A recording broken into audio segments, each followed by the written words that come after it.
So I'm going to go over Wireshark and why it's important to use, why it's a useful tool, why you'd want to use it, uh, especially for cybersecurity, but also if you're into networking or you are a network admin, uh, you be very difficult to not already know about Wireshark.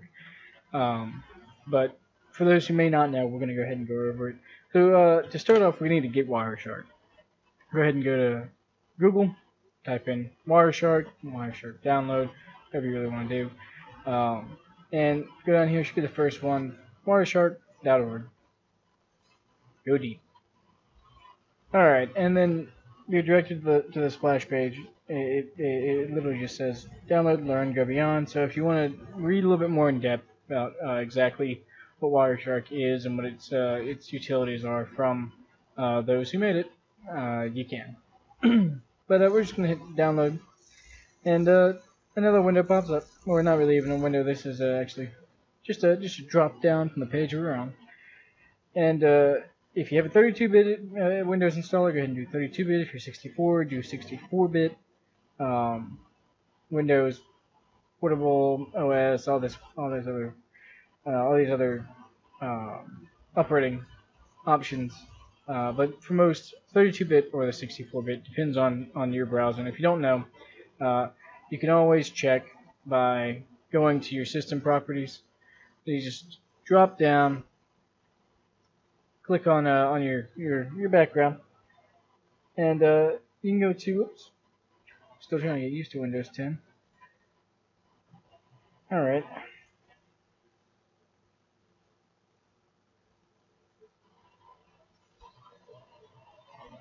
System display information. All right. Probably be on here. About my system. Here we go. Yeah, Windows 10's changed quite a few things, but just go down to your Windows bar. Go to it's under settings. Yeah, go to your settings and go down to about, and this will tell you anything you really need to know about your system. Especially your operating system. As you can see here, it says 64-bit operating system. So I would use the 64-bit, which is what I already have.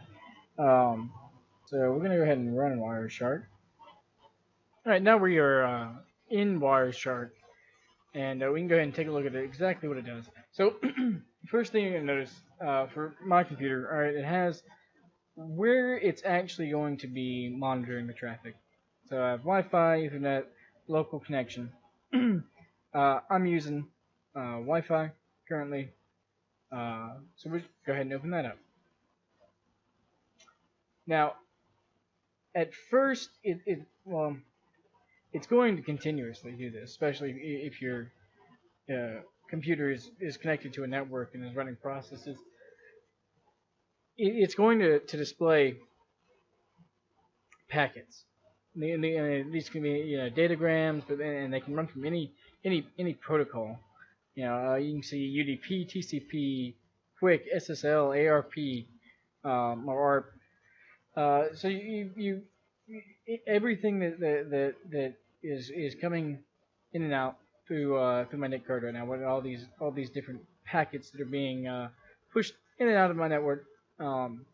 Wireshark is capturing them and displaying the information contained within to me.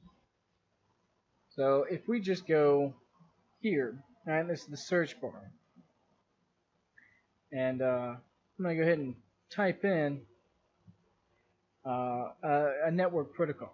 So that's what we want to filter for right now. You can filter for a lot of different things, but keeping it simple, we're going to start easy. All right, so let's go for ARP. All right, and go over here, hit apply, and it's going to show you all the ARP. If you don't know ARP, right? It what it does is it finds the hardware information of known equipment on the network, different nodes, routers, stuff like that. and you'll see when you actually open up the frame. All right, it can be confusing, but it is laid out pretty kind of self-explanatory, really. All right. So if we look at frame number 39 here, it's broadcast. Now we can see in the info it says who has, it has an IP address, and it says tell this one. So this IP address is where that broadcast is coming from. And this IP address is the one that it's looking for. And what it's specifically looking for is the MAC address, right? It's looking for the hardware number or address, right? The physical address of that specific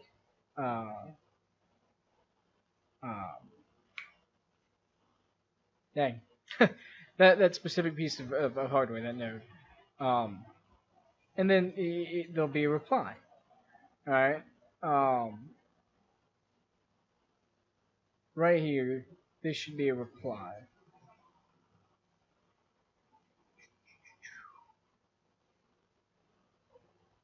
Okay. So you can see if we go back up here, right? Destination broadcast, right? It's not filled in. It's an unknown. But now if you go to the answer, the reply that it got, it's giving it that information it's asking. I mean, this isn't really meant to illustrate what ARP is, right? But it's meant to illustrate that any packet that travels across that NIC card right there can be captured by Wireshark. Let's try SSL. And this is TCP right here. This is it's just a TCP packet, all right? You have a frame number 14, bytes on the wire, 600 bits, 75 bytes. All right. The encapsulation, Ethernet. It breaks down all the header information as well as additional information of that packet. So what you're looking at is the information contained within the packets that are traveling. You can go individual packets and look at it. Now what this allows us to do is we can see where packets are coming from. We can see different issues that might happen on the network. We can also see information that's not exactly supposed to be displayed. For example, you can pick up usernames and passwords and this is for non-encrypted ones. So if you have if it's like a real low-grade site with real low-grade security, just the username and password, it'll be displayed in a packet in Wireshark, and then you can open up Wireshark, capture that packet, and you can find it. All right, and we're gonna do a lot more on the ways to use Wireshark and how it's useful when it comes to cybersecurity and ethical hacking. But this is going to be probably, I would say, the #1 program for your Windows operating system that you should download if you're interested in cybersecurity or networking. This is the first thing I think you should get is Wireshark. And what this is going to do is even if you want to self-teach yourself all of this stuff, you can sit on Wireshark all day. You don't even need a filter, right? You can just sit in Wireshark all day and watch all the different traffic that comes in. You can learn. Here's a DNS packet. Now the domain name service, and you can learn exactly what your computer is communicating to other computers, what's being pushed out to the internet, what is uh, is happening between different devices, what all these different protocols are. And it literally breaks down everything that's in the packet. I mean, everything you want to know about that packet is broken down and displayed. Um, so it's such an invaluable tool to use. Uh, and we're gonna go into Wireshark more. I'm gonna do it a little bit as a series because Wireshark is very in depth. All right. As you can see, just looking at statistics here, there's a lot of different things that you can go into, and we're gonna go into that later on. I don't want to make a several-hour video that's not easily navigable. I want individual videos where if you're looking for a specific thing that you can do in Wireshark, what to do. So first thing we want to do is show you how to capture. We've done that. Alright? Now you can also stop it.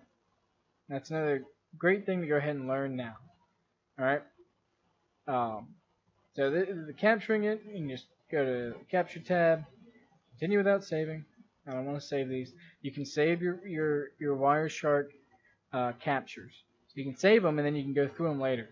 So if you wanted to save a specific task, right? So say you wanted to learn how you can pick up those usernames and passwords, how they're actually, um, how that actually works, and why it's important for everything. I mean, you can see right here you're getting encrypted transmissions, but why it's important to use encryption on a login. Um, you can make a little account on a website that doesn't use encryption and it has a low security, and log into it and capture those packets. And then you can save it, go back into it, and look at all the transmissions that went on between that website and your computer, and what exactly what and where that information is being displayed. So for now, we're going to go ahead and in here, we've I've shown you exactly how to get Wireshark.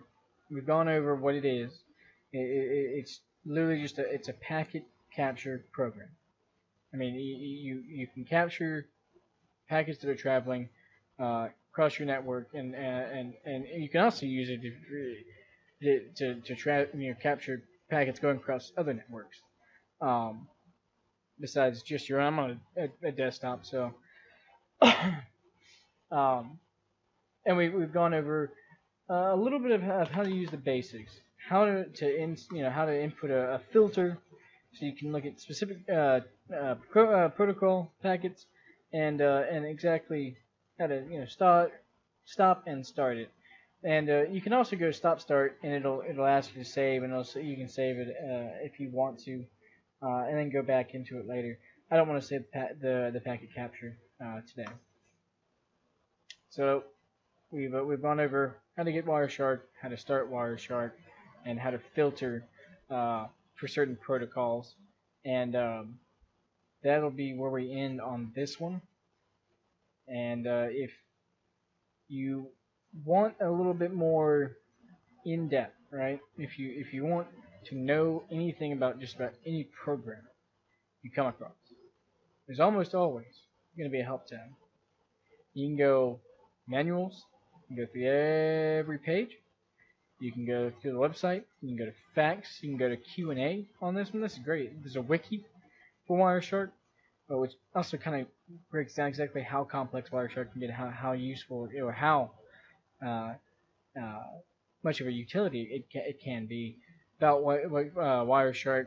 Check for updates. Strange check for updates comes under the help bar. I'm sure that's going to come under file edit somewhere at another location. But if you have any additional questions or anything specific, you can always first check out your help tabs. for any program.